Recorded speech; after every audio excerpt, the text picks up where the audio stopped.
মানুষ বলে থাকেন যে জীবনে সময়ের পূর্বে এবং ভাগ্যের থেকে বেশি কিছুই পাওয়া যায় না। এটা যার যার নিজের বক্তব্য। আমি বলবো এই সময় আসলে কি? এই সময় হলো যাতে যুগ যুগান্তর নিহিত আছে, যার মধ্যে দিন আছে, মাস আছে, বছর আছে, ঠিক কিনা?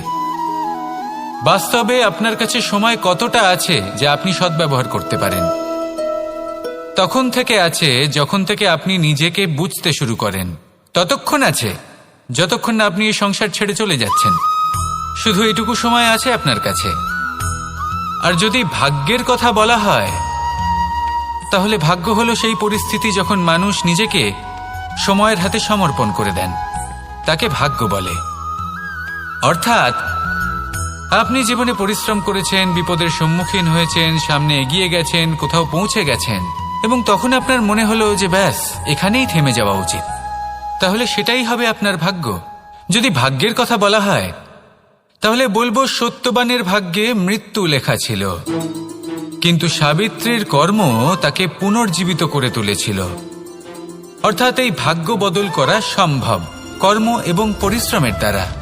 ভেবে দেখুন, রাবণ মাতা সীতাকে হরণ করেছিল।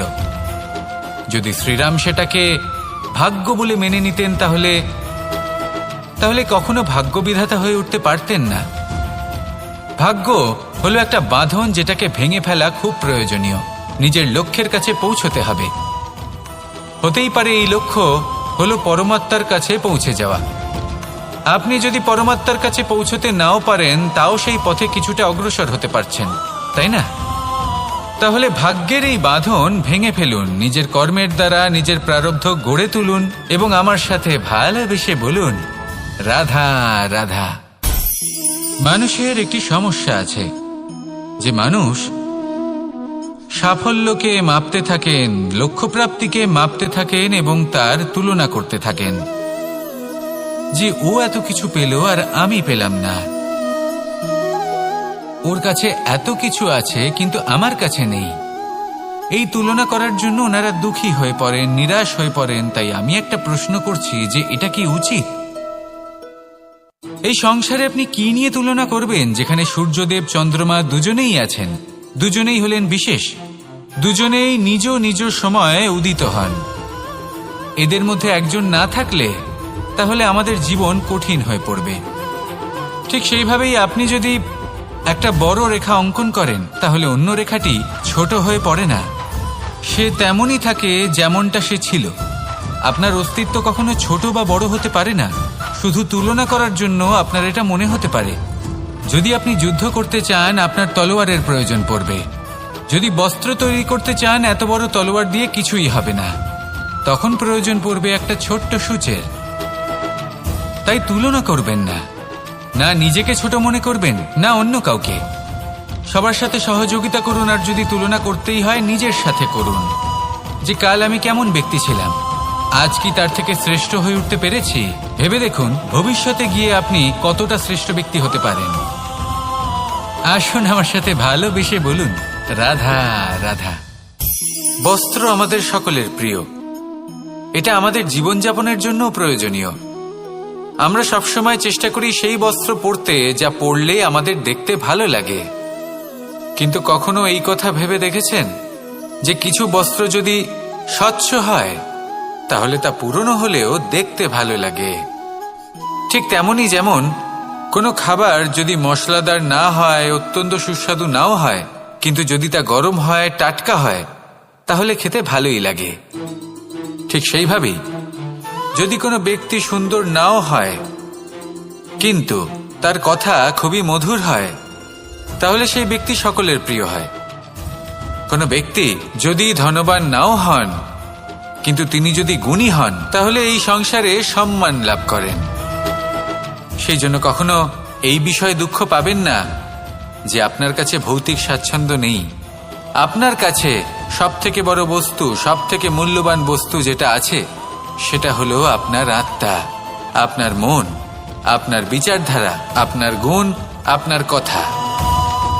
এগুলো সবসময় শুভ রাখুন এবং সবসময় নিজের সাথে রাখুন। এই জীবন সফল হবে এবং প্রেমময় হয়ে বলে উঠবে, রাধা রাধা। নন্দ বাবাও খেলার ছলে খুব বড় বড় শিক্ষা দিতেন। অনেকদিন আগেকার কথা, বাবা আমার জন্য একটা মানচিত্র নিয়ে এলেন। এটা ছিল জম্বুদ্বীপের মানচিত্র, ঠিক যেন একটা ধাঁধা, যা টুকরো টুকরো করে বিভিন্ন দিকে ছড়ানো, যেগুলোকে আমায় জুড়তে হতো। ব্যাস শুধু এটুকুই ছিল আমার কাজ। আমি বারবার প্রচেষ্টা করলাম, কিন্তু বারবার অসফলই রয়ে গেলাম। বাবা এটা দেখলেন এবং হাসলেন। বাবা বললেন, একটা কাজ করো, এই প্রত্যেকটি অংশকে উল্টে রাখো। আমিও উল্টে রাখলাম। তারপরে দেখলাম প্রত্যেক অংশে মানুষের শরীরের কোনো না কোনো অংশ চিহ্নিত। কোথাও হাত আছে, পা আছে, কোথাও মুখ আছে। বাবা বললেন যে এবার এটা জুড়তে চেষ্টা করো। আমিও জুড়ে দিলাম। মানুষের মানচিত্র পূর্ণ হলো। এবার বাবা বললেন, এটা উল্টে রাখো, মানচিত্র পূর্ণ আকার ধারণ করেছে। আমি বললাম, ঠিক আছে। আমি উল্টে রাখলাম। দেখলাম জম্বুদ্বীপের মানচিত্র পূর্ণ হয়েছে। বাবা বললেন, যদি দেশকে সফল করে তুলতে চাও, শক্তিশালী করতে চাও, স্থির বানাতে চাও, তাহলে সবার আগে দেশবাসীকে একত্রিত করতে শেখো। সকল সৈন্যগণ যখন একজোট হয়ে দাঁড়াবে, তখন দেশের শক্তি আরো বেড়ে যাবে। শুধু তাই নয়, বাবা বললেন, যদি ভালোবাসার সাথে জড়িয়ে পড়ো, তাহলে পরমাত্মাও তোমার সামনে এসে দেখা দেবেন। তাহলে এটাই করুন আর আমার সাথে ভালোবেসে বলুন, রাধা রাধা। ছোটবেলা থেকেই আমি গরু চড়িয়ে অভ্যস্ত, সেই জন্য সকলে আমাকে গোপাল নামে ডাকত। কিন্তু গোপাল হয়ে আমি একটা অমূল্য শিক্ষা লাভ করেছি। আমি দেখেছি যে গৌশালাতে অনেক বাছুরের মধ্যে একটি গাই তার নিজের বাছুরকে অবশ্যই চিনে ফেলে। যেখানে সমস্ত বাছুর একই রকম দেখতে এবং প্রত্যেকের স্বরও সমান, তারপরেও সকল বাছুরের মধ্যে নিজের বাছুরকে ঠিক চিনতে পেরে যায় এবং তার সাথেই থাকে। ঠিক এইরকমই কিছুটা হয় আমাদের কর্ম এবং তার কর্মফল। আপনি সবার মাঝে থেকেও কোনো কর্ম যদি করেন, সেই কর্মফল সবার মধ্যে আপনাকে চিনে ফেলবে এবং আপনার সাথেই থাকবে। তাই যখনই কর্ম করবেন, ভেবে চিন্তে করবেন। কোনো কর্ম করার আগে একবার ভেবে দেখুন, তাহলে জীবনে বারংবার অনুতপ্ত হতে হবে না। কারণ বিষয়টা কিছুটা এরকম যে এই সংসারে আপনি কাল, কর্মফল এবং সময়, এই তিনের হাত থেকে কখনো লুকোতে পারবেন না, কখনো পালাতেও পারবেন না। আসুন আমার সাথে ভালোবেসে বলুন, রাধা রাধা। জন্ম এবং মৃত্যু, একটি হলো জীবনের সূত্রপাত, আরেকটি জীবনের সমাপ্তি। এটা হলো একটি চক্র, এবং প্রত্যেক চক্রের মতোই এটাও যেখান থেকে শুরু হয় সেখানে এসেই সমাপ্ত হয়। অর্থাৎ প্রত্যেক ব্যক্তি যারা জন্ম নিয়েছেন, তার জন্মের সাথে এটা সুনিশ্চিত হয়ে যায় যে তার মৃত্যু হলো অবশ্যম্ভাবী। এই সংসারে এমন কিছুই নেই যা চিরকালের মতো থেকে যায়। এবার এটা আমরা সবাই জানি। আমাদের কাছে যে জীবনটা আছে, যেটা আমরা যাপন করতে পারি, সেই সময়কালে আমরা কি করতে পারি সেটা গুরুত্বপূর্ণ। এমন কিছু করুন যার ফলে মৃত্যুর পরেও আপনি অমর হয়ে থাকবেন। আমাদের কথা, আমাদের কর্ম এই সংসারে প্রেরণা প্রদান করতে পারে। আর যদি আমরা প্রেরণা নাও জোগাতে পারি, তাও এই সন্তোষ বোধ যেন থাকে যে আমরা আমাদের জীবন ব্যর্থ হতে দিইনি। এই জীবন যাপন করার ইচ্ছেতেই আমরা সময় ব্যর্থ করে দিই। আর এই জীবনকে যাপন করার সর্বশ্রেষ্ঠ উপায় হলো এটাই যে কখন আমাদের মৃত্যু হবে, কিভাবে আমাদের মৃত্যু হবে, এই চিন্তা ত্যাগ করে যেন আমরা বর্তমানে বেঁচে থাকি, আজকে বেঁচে থাকি, আজকে দাঁড়িয়ে কর্ম করি এবং আজ যে সংকট সামনে তার সম্মুখীন হই। ভবিষ্যতের পথ নিজে থেকেই উন্মুক্ত হবে। আপনার জীবনে অনেক বড় বড় বিপদরূপী পাথর আসবে। সেই পাথরগুলিকে এতটাই দুর্বল করে দিন যাতে সেই পথ আপনি অগ্রসর হওয়ার পরে আপনার পেছন পেছন যে সেই পথ দিয়ে আসবেন, তিনিও যেন সহজেই পাথর চূর্ণ করে সামনে অগ্রসর হতে পারেন। মনে রাখবেন, আপনার প্রচেষ্টারও একটা মাহাত্ম্য আছে। যদি আপনি কোনো কেল্লার শিখরে পতাকা উত্তোলন নাও করতে পারেন, তাহলেও আপনার প্রচেষ্টার যে মাহাত্ম্য তা কখনো কমে যাবে না। সেই জন্য প্রচেষ্টা করতে থাকুন আর আমার সাথে ভালোবেসে বলুন, রাধা রাধা। মানুষ সবসময় চায় যে তার জীবনে যেন কখনো কোনো সমস্যাই না আসে। সে চায় তার জীবন যেন শুধুমাত্র শান্তি এবং সুখের দ্বারা পূর্ণ থাকে। কিন্তু এই চাহিদা অনুচিত কিছু নয়। আমরা সবাই এটাই চাই যে জীবনে সুখ থাক, শান্তি থাক। কিন্তু এই কথা সবসময় মনে রাখবেন, যে সূর্য উদিত হন সংসারকে প্রকাশমান করেন, দুপুরবেলায় সংসারকে রৌদ্র প্রদান করেন, সন্ধেবেলায় তাকেও অস্ত যেতে হয়। এবার আমাদের জীবন চক্র কিছুটা এরকমই। কোনো কিছুই চিরকাল একরকম থাকে না। কখনো এই নদীকে দেখুন, যা বয়ে চলেছে। এই নদী যা বয়ে চলেছে তার পথেও অনেক বিপদ আসে। বড় বড় পাথরের সম্মুখীন হয়ে তাকেও সামনে এগিয়ে যেতে হয়। একটি পুকুর যা চারদিক থেকে ঘেরা, তার জীবনে কিন্তু কোনো সমস্যা নেই। কিন্তু এই সংসারে পুকুরের পুজো করা হয় না, পুজো করা হয় নদীকে। মনে রাখবেন, সমস্যার ঊর্ধ্বে তিনি উঠতে পারেন যিনি সমাধি লাভ করেছেন, যিনি এই সংসারেই নেই। যিনি এই সংসারে আছেন এবং জীবিত আছেন, তার জীবনের সমস্যা হলো শ্বাসবায়ুর মতোই গুরুত্বপূর্ণ। আসুন আমার সাথে ভালোবেসে বলুন, রাধা রাধা। বন হলো আমাদের সবারই প্রিয়। সেখানকার সৌন্দর্য, শান্তি, সেখানকার পরিবেশ আমাদের সকলের ভালো লাগে এবং সেখান থেকে আমরা কাঠ পাই, যা সংসারে আমাদের জীবনে আমাদের খুব সহায়ক হয়ে ওঠে। এর দ্বারা আমরা অনেক কিছুই প্রাপ্ত করতে পারি। অনেক বাদ্যযন্ত্র আমরা লাভ করতে পারি। এর অনেকভাবে প্রয়োগ সম্ভব। কিছু কাঠ অত্যন্ত সুগন্ধি হয়, যা আমরা ঈশ্বরকে নিবেদন করি, যেমন চন্দন।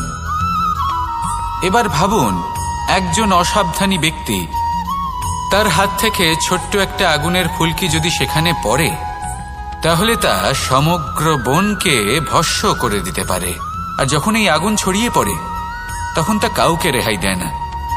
অন্য বৃক্ষকে নয়, পাতাকে নয়, ফলকে নয়, কাঁটাকে নয়, কাউকে নয়, পথে যাকে পায় তাকেই ভস্ম করে দেয়। এই ছোট্ট আগুনের ফুলকি। কিন্তু এই ছোট্ট আগুনের ফুলকি সবার আগে কাকে ভস্ম করে? সেই সকল ছোট ছোট শুকনো পাতা, সেই ছোট ছোট গাছের ডাল। ঠিক সেইভাবেই আপনার জীবনে একজন খারাপ ব্যক্তি এসে হয়তো আপনার সমগ্র জীবন ধ্বংস করে দিতে পারে। আর আপনার এই জীবনে এই ছোট ছোট শুকনো পাতা এবং এই ছোট ছোট শুকনো কাঠ আপনার ছোট ছোট স্বার্থ। আপনার স্বার্থের দ্বারা এই অশুভ ব্যক্তি আপনার মনে অশুভ আবেগ বাড়িয়ে তুলবে এবং আস্তে আস্তে আপনার জীবন শেষ করে দিতে পারে। তাই মনে রাখবেন, এই জীবন অমূল্য। আপনি হলেন অমূল্য। এই জীবন যাপন করুন এবং এই জীবনের কাছে পৌঁছানোর দ্বার আর কোথাও নেই, আপনার কাছেই আছে। আপনার মনে, আপনার বিবেকে, আপনার দৃষ্টিভঙ্গিতে, আপনার ভাবনাতেই আছে। এই দ্বারকে খুলুন, জীবন সফল হবে আর ভালোবেসে বলবে, রাধা রাধা। কথায় আছে যে স্বপ্ন এবং লক্ষ্য হলো একটি মুদ্রারই দুটি দিক। যতক্ষণ না স্বপ্ন দেখছেন, ততক্ষণ বুঝবেন কি করে আপনার লক্ষ্য কি? স্বপ্ন দেখে যদি নিজের লক্ষ্য বুঝতে পারেন, সেটা পেতে চান, তবেই সেটা লাভ করতে পারবেন। কিন্তু স্বপ্ন এবং লক্ষ্য, এই দুইয়ের মধ্যে একটা ভারসাম্য রয়েছে, যেটা বজায় রাখা প্রয়োজনীয়। একে আমরা বলে থাকি পরিশ্রম। দেখুন, যদি আপনি স্বপ্ন দেখতে চান, তাহলে পরিশ্রম ত্যাগ করে নিদ্রা লাভ প্রয়োজন। কিন্তু যদি আপনি লক্ষ্য লাভ করতে চান, তাহলে আপনাকে নিদ্রা ত্যাগ করে পরিশ্রম করতে হবে। তাই আলস্য ত্যাগ করুন এবং সিদ্ধান্ত নিন যে আপনি কি চান। আপনার জীবনের এই তুলাদণ্ডে স্বপ্নের পাল্লা ভারী হওয়া প্রয়োজন নাকি লক্ষ্যের? আমার মতে এই দুইয়ের মধ্যে যদি ভারসাম্য বজায় রাখেন, তবে পথ নিজে থেকেই সামনে আসবে। শুধু সেই পথে অগ্রসর হতে থাকুন এবং আমার সাথে ভালোবেসে বলুন, রাধা রাধা। আমরা সবাই জীবনে সুখ লাভ করতে চাই। শুধু জীবনে কেন, জীবনের পরেও আমরা সুখ লাভ করতে চাই। আমরা সকলে স্বর্গের কামনা করি। কিন্তু খুব সহজ একটা কথা, যদি আপনি স্বর্গলাভ করতে চান তাহলে প্রথমে মৃত্যু লাভ করতে হবে। আপনি যদি প্রাণই না দেন তাহলে আপনি স্বর্গলাভ কিভাবে করবেন, তাই না? শুধু এই ছোট্ট একটা বিষয় দ্বারা আমরা জীবনে অনেক কিছুই শিখতে পারি। যদি আপনার কোনো লক্ষ্য থাকে, কোনো মনোবাঞ্ছিত স্থান থাকে, কোনো বড় কাজ আপনি করতে চান, তাহলে সেই সবই হবে। কিন্তু শুধুমাত্র কামনা করলে হবে না, আপনাকে কর্ম করতে হবে, নিরন্তর প্রয়াস, পরিশ্রম, পথ খুঁজতে হবে, সামনে অগ্রসর হতে হবে। কখনো অসফল হলে তার কারণ খুঁজতে হবে, বিপদের সম্মুখীন হতে হবে, অন্তর থেকে নিজের শক্তি বাড়িয়ে তুলতে হবে। তবেই আপনি নিজের লক্ষ্য লাভ করতে পারবেন, মনোবাঞ্ছিত স্থান পাবেন। মহানদী গঙ্গা একটি বিন্দু দ্বারা শুরু হয়, ধীরে ধীরে অগ্রসর হয়। কোনো পাথরে ধাক্কা খেলেও সে থামে না, বরং এগোতেই থাকে। তারপরেই সে মহান নদী গঙ্গা হয়ে উঠতে পারে। পরিশ্রম করুন, লক্ষ্য লাভ করুন, আর আমার সাথে ভালোবেসে বলুন, রাধা রাধা। এই সংসারে 3 ধরনের আবেগ অত্যন্ত গুরুত্বপূর্ণ, যা প্রত্যেক মানুষের জীবনে থাকে। প্রথমটা হলো আনন্দ, যা আমরা সবাই লাভ করতে চাই। দ্বিতীয় হলো ক্রোধ, এটা তখনই আসে যখন আমরা আমাদের উপর নিয়ন্ত্রণ হারাই বা কোনো পরিস্থিতি আমাদের প্রতিকূল হয়ে থাকে। তৃতীয় হলো দুঃখ, এই দুঃখ তখনই আসে যখন কোনো একটা পরিস্থিতি আমাদের মনের মতো হয় না, বা আমাদের প্রিয়জন আমাদের বুঝতে পারেন না, আমরা অমূল্য কিছু হারিয়ে ফেলি, তখন এই দুঃখ আমাদের হৃদয়ে আশ্রয় নেয়। এই 3 আবেগ হলো এমন যে আমাদের জীবনে আসতে এবং যেতে থাকবে। কিন্তু এই 3টি আবেগের বিষয়ে কোন কথাটা মনে রাখতে হবে সেটা শুনুন। যখনই আপনি আনন্দে থাকবেন, প্রতিশ্রুতি দেবেন না, কারণ যখন মানুষ আনন্দে থাকেন তখন তিনি নিজের বিবেক বোধ হারিয়ে ফেলেন। দ্বিতীয়ত, যখনই আপনি ক্রুদ্ধ হবেন, উত্তর দেবেন না, কারণ ক্রোধের বশে যে উত্তরই দেবেন সেটা শুভ হবে না। তৃতীয়ত, যখনই আপনি দুঃখী থাকবেন, কোনো সিদ্ধান্ত নেবেন না, তখন নিজের মনের ওপর, নিজের কর্মের ওপর, নিজের উপর নিয়ন্ত্রণ রাখতে চেষ্টা করুন। যদি এই 3টি আবেগের ক্ষেত্রে এই জিনিসগুলো মনে রাখেন, তাহলে জীবনে কখনো আক্ষেপ করবেন না। আসুন আমার সাথে ভালোবেসে বলুন, রাধা রাধা। আমাদের মধ্যে বেশিরভাগ মানুষ কোনো না কোনো মহাশক্তির উপস্থিতিকে বিশ্বাস করেন। আমরা মনে করি যে এ হলো সেই মহাশক্তি যার প্রভাব, যার কৃপা চিরকাল আমাদের উপর বজায় থাকে। আমাদের কর্মের ওপর, কর্মফলের ওপর চিরকাল তার দৃষ্টি থাকে। আমাদের মধ্যে কেউ একে ঈশ্বর মনে করেন, কেউ বা প্রকৃতি মনে করেন, বা কেউ কোনো গৃহপালিত পশুর মধ্যে মহাশক্তির দর্শন লাভ করেন, বা কেউ কোনো বস্তুর মধ্যে। প্রত্যেকের নিজস্ব বিশ্বাস আছে, কিন্তু সেই শক্তির থেকে আশীর্বাদ লাভের জন্য বা কোনো ইচ্ছে পূরণের জন্য আমরা কখনো না কখনো মন্দিরে যাই। এই মন্দির শব্দের সূত্রপাত কিভাবে, আগে সেটা বুঝে নেওয়া যাক। মন্দির, এই শব্দের আরম্ভ হলো মনের দ্বারা। কিন্তু বেশিরভাগ মানুষ যখনই মন্দিরে যান কোনো ইচ্ছে পূরণের জন্য বা ইচ্ছে পূরণ হওয়ার পরে ধন্যবাদ দেওয়ার জন্য, তখন তিনি শুধুমাত্র শারীরিকভাবে সেখানে উপস্থিত থাকেন। তার মন তো সাংসারিক কাজের মধ্যেই ঘোরাফেরা করতে থাকে, তাই না? তাহলে বলুন, এর অর্থ কি? যদি আপনি মন্দিরে নিজের মনকেই না নিয়ে যান, তাহলে তার কি লাভ হবে? মন্দিরে গিয়ে নিজের মনকে ঈশ্বরের চরণে পূর্ণরূপে সমর্পণ করুন। নিজের মন থেকে ঈশ্বরের আরাধনা করুন, আর এই মন থেকেই বলুন, রাধা রাধা। মানুষ শুধুমাত্র 2 ধরনের ব্যক্তির সামনেই নত হন। একজন হলেন তিনি যাকে তিনি